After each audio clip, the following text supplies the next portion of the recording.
My name is Ava Bennett. I'm 29 years old. 3 years ago, I met Ethan Carter, 31, at a charity fundraiser. He was charming, attentive, and somehow always seemed to know exactly what to say. 4 months before our wedding, I thought I was about to marry the love of my life. I couldn't have been more wrong. The Saturday that destroyed everything started normally. Ethan wanted to do some wedding shopping. Nothing unusual. I expected decorations. A few final purchases. Maybe lunch afterward. I brought my credit card, assuming I'd spend a few $100s. At the first store, we bought decorative pieces worth around $150. Fine. At the second store, Ethan picked out designer shoes. $400. Expensive, but still within reason.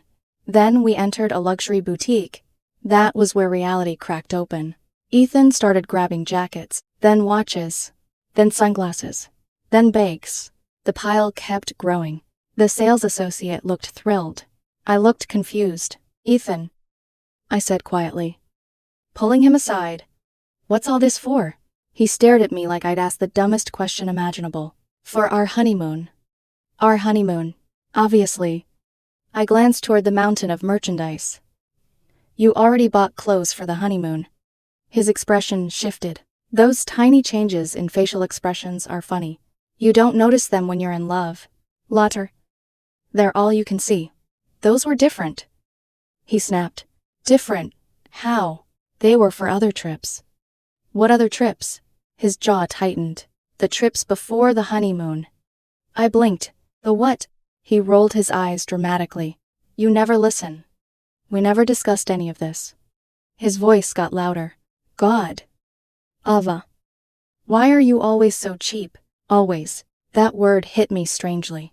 Because I paid for almost everything. The venue deposits, the photographer, the catering advances, the invitations. Most of the wedding budget came from me. Yet somehow I was cheap. The sales associate walked over smiling. Whenever you're ready. Your total comes to $8,600. I actually laughed. Not because it was funny, because I genuinely thought she had misspoken. Then I realized she was serious. I looked at Ethan. No. What? No. Absolutely not. His face changed instantly. The warmth disappeared. The smile vanished. Something cold surfaced underneath. You can't be serious. I'm not paying nearly $9,000 for random luxury items. Several people nearby glanced toward us. I lowered my voice. Ethan. We have wedding expenses. His eyes narrowed. Then he did something I never expected. He grabbed his phone. I'm calling the police. For a second I thought he was joking. Then he shouted at the top of his lungs. Help, she attacked me. The entire boutique went silent. Every head turned. The sales associate froze. An elderly woman gasped. I felt my stomach drop. Then I remembered something my older sister Natalie always told me. Document everything. Never argue with someone. Determined to rewrite reality. So I pulled out my phone, started recording, and held it where everyone could see. Go ahead, I said calmly. Call them. The moment Ethan noticed the camera, his performance intensified. His breathing became exaggerated. His voice cracked dramatically. He stumbled backward. Stop threatening me. He hadn't moved. Not an inch. He actually slapped his own shoulder, then pointed at the mark. Look what she did. A security guard arriving from another aisle stared at him. Sit. You just hit yourself. Ethan ignored him. I stayed silent and kept recording. 1 minute passed. Then 2. Then 5. At one point, he threw a designer shoe in my direction. I stepped aside. The shoe hit a display rack. A woman nearby muttered, "You've got to be kidding me." Police arrived 12 minutes later. 2 officers. A man and a woman. They separated us immediately. I handed over my phone. The male officer watched 8 uninterrupted minutes of footage. His eyebrows climbed higher and higher. Meanwhile, the female officer interviewed Ethan. When she returned, she looked exhausted. He says you deleted footage showing the assault. The male officer glanced at my phone. while continuously recording. The officers requested security footage. The boutique manager provided it. Everyone watched. Everyone saw the exact moment I refused the purchase. Everyone saw Ethan's face change. Everyone saw the performance begin. The footage showed I never touched him. Not once. Then came the witness statements. The sales associate. The security guards. 2 customers. Every version matched mine. None matched his. A woman who had been shopping nearby said something I'll never forget. He got angry because she wouldn't buy him what he wanted. The officers exchanged a look. When they approached me again, their decision was already obvious. Ms. Bennett, would you like to press charges? Ethan's head snapped toward me. What? The officer continued. For false reporting and disorderly conduct. Ethan looked horrified. I looked at the man I had planned to marry. The man whose last name I was supposed to take. The man who had just tried to destroy my life because I wouldn't buy him luxury accessories. And for the first time, I saw him clearly. Yes, I said. I would. The moment Ethan heard me say yes, it was like watching a mask crack down the middle. For 3 years, I had seen frustration, disappointment, even occasional anger. I had never seen hatred. Not real hatred. I saw it then. His eyes locked onto mine as the officers guided him toward the exit. You'll regret this, he said. Not loudly, not dramatically, just quietly enough that only I could hear it. A chill ran through me. At the time, I thought he was simply embarrassed. Looking back, I think that was the exact moment he decided to make me pay. I officially ended the relationship before I even left the boutique. By the time I got home, I had blocked his number. I thought that would be enough. I was wrong. By Sunday morning, Ethan had been released on bail. By Sunday afternoon, I had 73 missed calls, over 160 text messages, 21 voicemails. The messages bounced wildly between begging and threatening. Ava, please talk to me. We can fix this. You know, I was stressed. You ruined my life. You'll be sorry. I love you. I hate you. The emotional whiplash was exhausting. Then his mother arrived. Lorraine Carter. The woman who had spent years telling everyone Ethan could do no wrong. She showed up at my apartment carrying a folder. At first, I assumed she wanted to apologize. I should have known better. The moment I opened the door, she handed me several printed pages. What is this? Abel. I stared at her. Epil. For damages. I looked down. Emotional suffering. $15. Ling ling ling. Wedding. Planning. Compensation. $10. Ling ling ling. Future lifestyle losses. $35. Ling ling ling. Public embarrassment. $50. Ling ling ling. Total du. Cent. Du. Ling ling ling. I laughed. Actually laughed. I couldn't help it. Her expression darkened. You think this is funny? Your son got himself arrested. He was stressed. He filed a false police report. You should have just paid for the things he wanted. I stared at her. The terrifying part wasn't that she was defending him. It was that she genuinely believed she was right. Mrs. Carter, please leave. She crossed her arms. A real woman supports her man. A real man doesn't try to have his fiancé arrested. Her face reddened. For a second, I saw exactly where Ethan learned his behavior. Then Lorraine pointed a finger at me. You'll never find another man willing to marry you. That sentence should have hurt.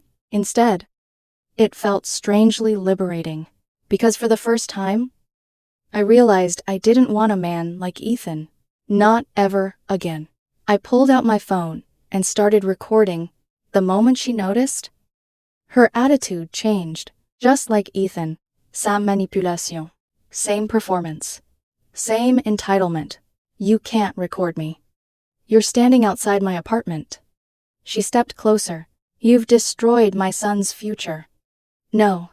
He did. Her purse suddenly swung toward me. I stepped backward. The purse missed my face by inches. The camera caught everything. Lorraine froze. Realized what she'd done. Then stormed away. I called the police and filed another report. The next morning, things got worse. My bank contacted me. Someone had attempted to make a purchase using my credit card information. $3,000. The billing address belonged to Ethan's parents. My stomach sank. During our relationship, Ethan had occasionally handled grocery orders and online purchases. Apparently, he'd memorized my card information. The fraud department blocked the transaction immediately. I added it to the growing pile of evidence. By Tuesday, I was barely sleeping. Every notification made me jump. Every unknown number made my chest tighten.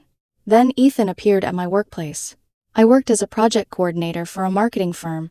The receptionist called me downstairs. "There's a man here asking for you." I knew immediately. Before I even reached the lobby, I knew, and sure enough, there he was. Perfect hair, perfect clothes, perfect fake tears. The same face I'd once loved, now wearing another performance. Ava.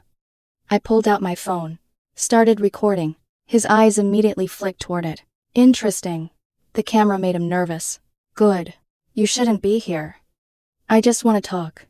No. I'm sorry. You accused me of assault. I didn't mean it. The words came out so casually that I almost laughed. You didn't mean it. I just wanted you to buy the stuff. I stared at him. He genuinely thought that explanation helped, as if falsely accusing someone of violence was a misunderstanding, as if it was normal, as if I should forgive him. Security arrived. Ethan tried one last trick. He grabbed his stomach dramatically. Ava. I rolled my eyes. What now? His voice softened. I'm going to be a father. For one brief second, my heart stopped. Then, logic returned. That wasn't possible. We hadn't been intimate for months. Wedding stress had practically destroyed our relationship long before the boutique incident. Security escorted him out, while he continued shouting about a pregnancy that made absolutely no sense. That evening, I discovered something interesting. Ethan had posted photos online from a nightclub, drinking heavily, celebrating. The caption read, "Single and ready for better." My attorney saved screenshots immediately. Every lie mattered now. Every contradiction mattered. Then came the vendors. One florist called me. "Did you send us new banking information?" No. Apparently someone using an email address almost identical to mine had requested refunds be redirected. Guess who? Ethan. I spent an entire day calling vendors, warning them, forwarding police reports, explaining the situation. Most were horrified. Several permanently blacklisted him. One even told me he'd become aggressive when questioned. By Wednesday, another surprise arrived. My boss called me into her office. A woman had contacted the company, claiming I was abusing a male domestic violence survivor. The woman turned out to be Ethan's friend Marcus. Fortunately, I had documentation. Lots of documentation. The police reports, the footage, the witness statements. My boss reviewed everything. Then she leaned back in her chair. He's insane. That was the first time someone else said exactly what I had been thinking. Marcus and Ethan were banned from company property immediately. Thursday brought another bizarre incident. My apartment manager called. Someone had anonymously reported that I was running illegal operations from my unit. Apparently the caller insisted authorities inspect a specific storage compartment inside my apartment. Oddly specific, almost as if the caller expected something to be found there. Nothing was, because there was nothing to find. The manager later admitted the caller sounded like a young man disguising his voice. I added another report, another document, another piece of evidence. The pile kept growing. Then Friday arrived. And with it, the first truly unexpected twist. I received a message from Vanessa Hale, Ethan's ex-girlfriend. The woman he'd spent years describing as crazy, manipulative, obsessive, dangerous. Her message was short. We need to talk. It's about Ethan. Normally, I would have ignored it. But after everything that had happened, one thought kept nagging at me. What if Ethan had lied about her too? I agreed to meet her at a coffee shop. When she walked in, she looked nervous. Not angry, not bitter, scared. She sat across from me and immediately placed a thick folder on the table. My stomach tightened. What's this? Her eyes filled with sadness. Evidence. Evidence of what? She looked down for a moment. Then back up. Ethan did the same thing to me. The entire coffee shop suddenly felt very quiet. I slowly opened the folder. Inside were screenshots, police reports, emails, threats, documentation stretching back years. And as I turned page after page, a horrifying realization settled over me. The boutique incident wasn't the beginning. It wasn't even unusual. I was simply the latest woman in a very long pattern. Then Vanessa leaned forward. Her voice dropped to almost a whisper. Ava, there's something else you need to know. I felt my pulse quicken. What? Her face turned pale. Ethan keeps saying that if he can't get his life back, he's going to make sure you lose yours too. By the time the first court date arrived, I wasn't just heartbroken anymore. I was scared. Not the dramatic kind of fear you see in movies. The quiet kind. The kind that makes you check your locks twice. The kind that makes you look over your shoulder in parking lots. The kind that makes your phone battery feel like a survival tool. Vanessa's folder had changed everything. What Ethan had done to me wasn't an isolated explosion. It was a pattern. And patterns don't usually stop on their own. Court was scheduled for Monday morning.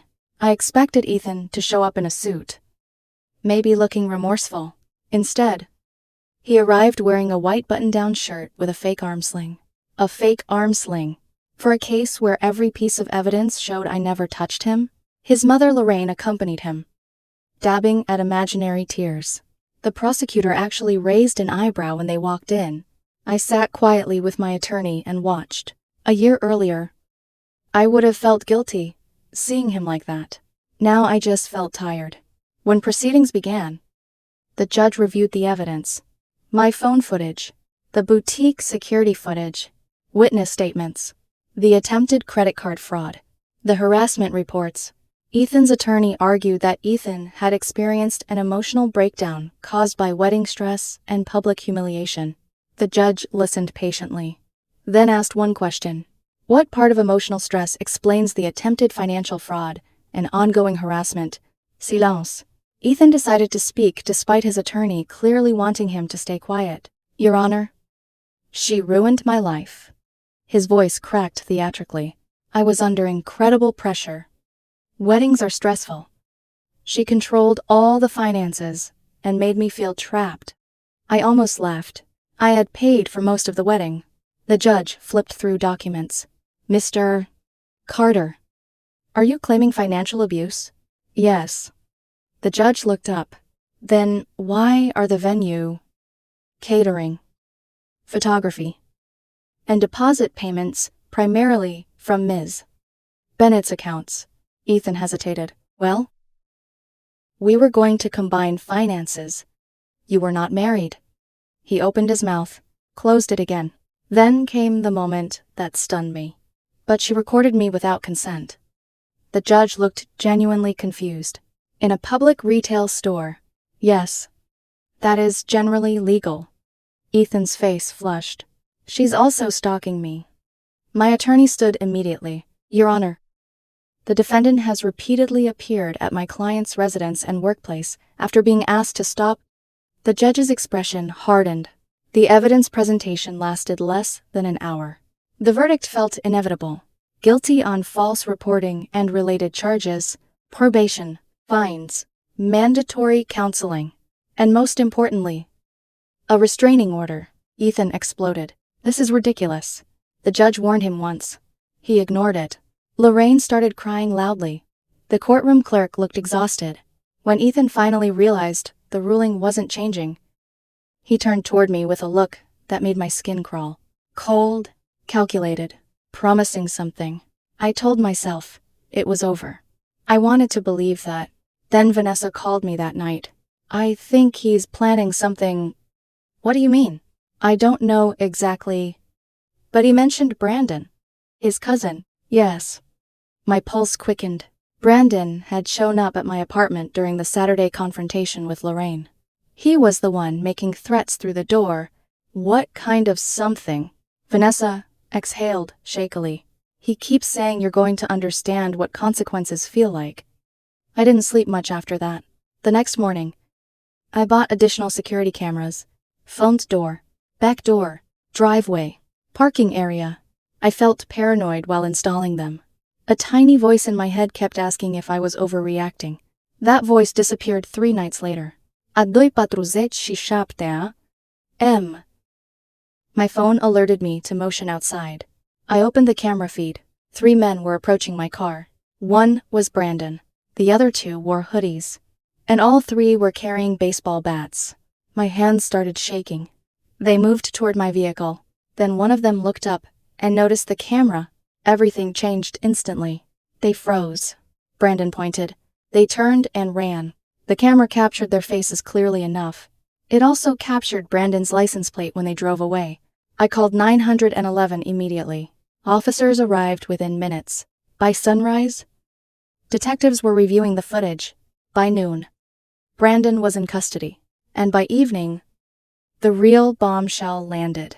Investigators found text messages. Messages between Brandon and Ethan.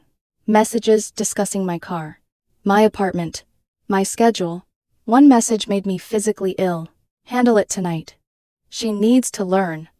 Another included a payment. Ethan had transferred money to Brandon. The next arrest happened 24 hours later. Ethan was charged with conspiracy related to the planned vandalism and intimidation. When officers arrested him, he reportedly kept insisting that he never meant for it to go that far. I wanted to ask what he thought baseball bats at 3 in the morning were supposed to mean. Flowers. Apologies. The second arrest changed the atmosphere completely. This was no longer a messy breakup, no longer a public argument, no longer a he said she said situation. It was criminal, and everyone could see it. Lorraine reacted badly, very badly. She began calling my relatives, my coworkers, anyone whose number she could find online. Some messages begged for mercy. Others accused me of destroying an innocent man. A few crossed into outright threats. One voicemail ended with, "Watch your back." My attorney documented everything. Then another unexpected development arrived. Vanessa called again. This time, she sounded almost relieved. You know what's strange? What? When Ethan realizes someone can't be controlled anymore, he falls apart. He doesn't know how to stop. I thought about that after hanging up, because for years I had mistaken control for love. The constant criticism, the guilt, the financial pressure, the emotional swings. I had explained all of it away. Now I was looking at the wreckage and realizing the truth had been there all along. The second court date approached, and with it came the final collapse of Ethan's carefully constructed image. The second court date felt different from the first. The first time, Ethan had still been pretending he was misunderstood, pretending he was the victim, pretending everything was one giant misunderstanding caused by stress. After the conspiracy charges, that illusion was gone. This time, everyone knew exactly who he was, including the judge. When I entered the courtroom, Ethan was already there.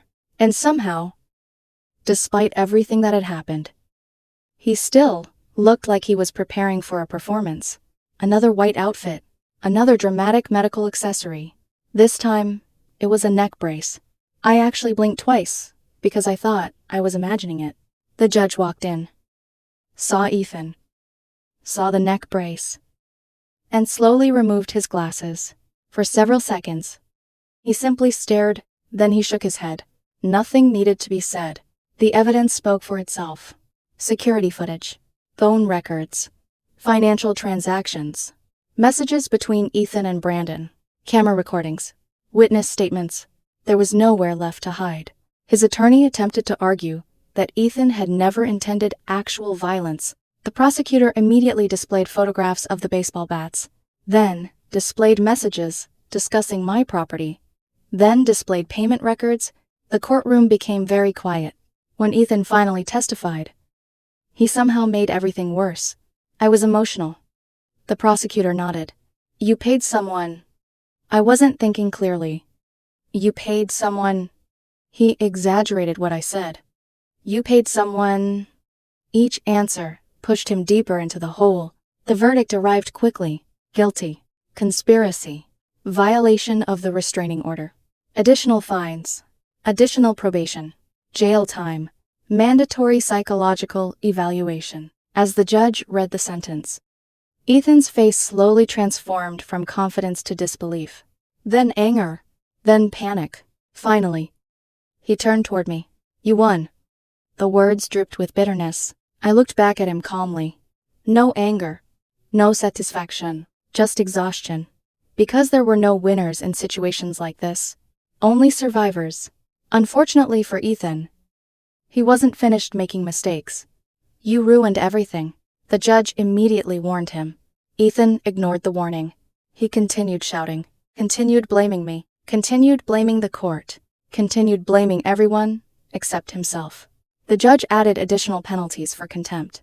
That was the moment Ethan finally realized nobody was coming to save him. Not his lawyer, not his mother, not his excuses. Nobody. Then came Lorraine's downfall. Months of harassment had finally caught up with her. The calls, the threats, the false accusations, the messages sent to my employer, the attempts to damage my reputation. Everything had been documented. Everything had been preserved. When she falsely accused me of financial crimes to my company's corporate office, she crossed a line she couldn't uncross. An investigation was launched. The allegations were proven false, almost immediately.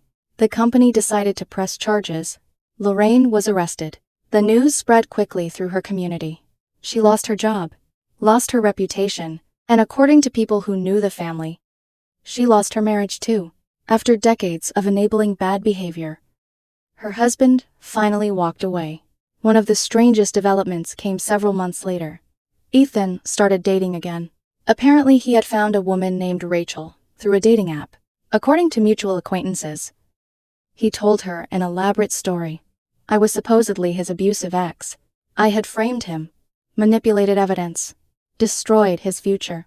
For a short time, Rachel believed him. Then, she decided to verify the story herself. She contacted me. At first I was hesitant. Then I remembered Vanessa. Someone had once warned me. Maybe now it was my turn. I sent Rachel public court records. Nothing more. Nothing less. Just facts. 2 days later she called. "I am so sorry." Apparently, Ethan's version of reality had collapsed very quickly once actual evidence entered the conversation. She ended the relationship immediately. That wasn't the outcome I celebrated. What mattered was that another woman escaped before becoming the next chapter in the cycle. The final hearings concluded. Several months later, Brandon received prison time due to prior offenses, and the conspiracy charges. Lorraine received probation, fines, and a criminal record. Ethan completed part of his sentence and entered mandatory treatment programs. For the first time in years, the chaos began fading. The silence felt strange. For months, my life had revolved around evidence folders, police reports, attorneys, courtrooms, security cameras. Suddenly, there was nothing left to document, nothing left to defend, nothing left to prove. That was when the healing actually started. Therapy helped a lot. I learned things I wish I had understood years earlier. I learned that manipulation rarely begins dramatically. It begins with small compromises, tiny justifications, little moments where your instincts whisper that something is wrong, and you convince yourself you're imagining it. I thought about all the warning signs I ignored. The restaurant incident where Ethan screamed at a waitress over a coupon. The luxury purchases he expected other people to fund. The endless stories about crazy exes. The constant need to be the victim. The way every conflict somehow became someone else's fault. At the time, each incident seemed isolated. Looking back, they formed a map. One I should have followed much sooner. About a year after the boutique incident, I moved to a new city. Not because I was running away, because I finally had the freedom to start fresh. New apartment, new routines, new opportunities, and eventually, a new relationship. His name was Daniel. I met him through a climbing club. What struck me first wasn't excitement. It was peace. No games. No manipulation. No emotional landmines. Just honesty. The first time we disagreed about something, I actually braced myself for an argument. Instead, he listened. Then we solved the problem together. I remember sitting in my car afterward and laughing, because I had forgotten healthy relationships could feel that simple. Months later, I told him the entire story. The boutique, the arrest, the harassment, the courts, everything. When I finished, he sat quietly for a moment, then shook his head. That's the craziest thing I've ever heard. I laughed. That's exactly what Vanessa said. For the first time, in a long time, the memory didn't hurt. It just felt distant, like a storm I'd survived. A few weeks ago, I received one final message. It came from Ethan's father. Not an excuse.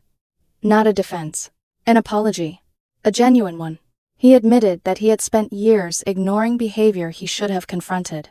Years making excuses. Years hoping things would somehow fix themselves. Instead, everything eventually collapsed. I wished him well. Then, I deleted the conversation. Because some chapters don't need responses.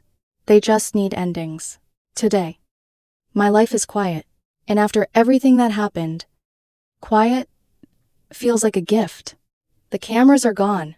The court dates are over. The evidence folders are archived. The fear no longer follows me into every room. If there's one thing I learned from all of this, it's that the truth matters. Documentation matters. Boundaries matter. And when someone shows you who they are, believe them the first time. Not the 5th, not the 10th. The first? Because sometimes the most dangerous person in your life isn't the stranger you fear. It's the person you keep making excuses for. As for me, I'm closing this chapter for good. New city, new future. A man who treats me with kindness. And for the first time in years, a life that finally feels like my own.